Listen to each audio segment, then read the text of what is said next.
Tout a commencé ce jour-là. Emmanuel Macron qui arrive en tête avec 5% des voix.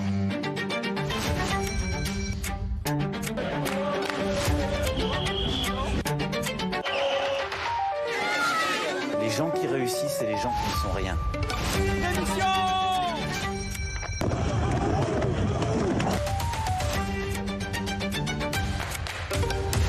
Je vous protégerai face aux menaces.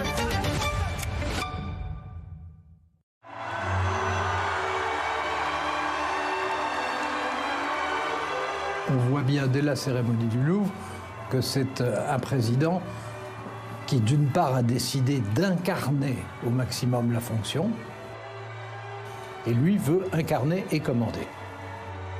En une soirée, il efface le côté président jeune, participatif, la grande marche, associer les Français, entraîner les Français. Et là, tout à coup, hop, on a le président jupitérien qui s'installe et qui va gouverner de manière verticale. Je vous protégerai face aux menaces. Je combattrai pour vous contre le mensonge, l'immobilisme, l'inefficacité, pour améliorer la vie de chacun. C'est un monarque. Il n'y a aucun doute, c'est un monarque. Il considère que c'est lui qui est élu, c'est lui qui a la légitimité, c'est lui qui a la compétence, et donc c'est lui qui décide. Et il faut que ça se voie.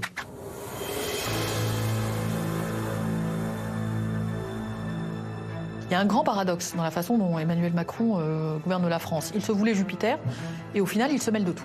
Ce président en surplomb, en réalité, se comporte presque comme un Premier ministre. En fait, Emmanuel Macron, il ne veut pas de Premier ministre. C'est lui le Premier ministre. Emmanuel Macron, c'est un président presque à l'américaine, qui pourrait incarner tous les sujets. La tenue unique sera expérimentée dès cette année dans une centaine d'établissements. Il y aura un prix minimum, un prix plancher. Depuis hier, il y a déjà plus de 82 interpellations. Finalement, il a toujours l'impression que le boulot est mieux fait quand il le fait lui-même que quand ce sont les autres qui s'en emparent. C'est lui qui fait les annonces, c'est lui qui coupe l'herbe sous le pied de ses ministres, et y compris de ses premiers ministres. J'invite les membres du Congrès à accueillir le président de la République. Puisque dès le premier quinquennat, Édouard Philippe, censé présenter la feuille de route de son gouvernement, ce qu'on appelle la déclaration de politique générale, exercice rituel pour tous les chefs de gouvernement, eh bien, découvre qu'à la veille de ce rendez-vous, Emmanuel Macron a décidé de convoquer l'ensemble des parlementaires, les sénateurs et les députés pour leur décliner cette feuille de route. La charte de notre action a été fixée durant la campagne. Les engagements seront tenus. Les réformes et ces transformations profondes auxquelles je me suis engagé seront conduites. Le Premier ministre, Édouard Philippe, que j'ai nommé afin qu'il soit le dépositaire à la tête du gouvernement de ces engagements, en présentera la mise en œuvre dans son discours de politique générale. Au fond, le discours de politique générale du Premier ministre n'est plus que détail de ce que le président de la République a dit quelques jours plus tôt.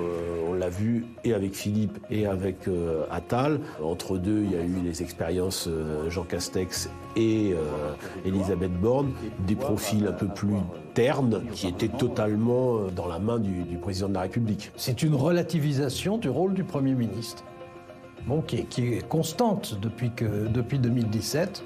Aucun des présidents n'a poussé cela dans ses proportions, sauf Nicolas Sarkozy.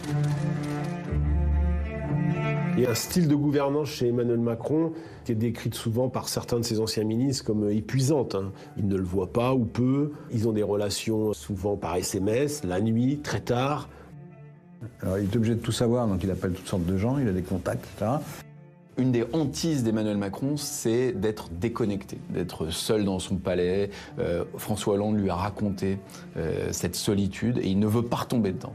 Et donc il s'en sort avec son téléphone portable, avec son application Telegram qu'il utilise à longueur de journée, à longueur de soirée, et il écrit à tout le monde. Alors quand je dis tout le monde, c'est tout le monde. C'est-à-dire qu'il peut s'adresser évidemment à ses alliés politiques, sénateurs, députés de terrain, mais aussi à une standardiste journalistes de l'Élysée. Et il leur a écrit des SMS qui prennent à peu près toujours la même forme, puisqu'il demande aux gens comment tu vois les choses, comment tu sens les choses, qu'est-ce que t'en penses. C'est très ouvert. Et après, Emmanuel Macron ne dit pas ce qu'il fait de ces messages.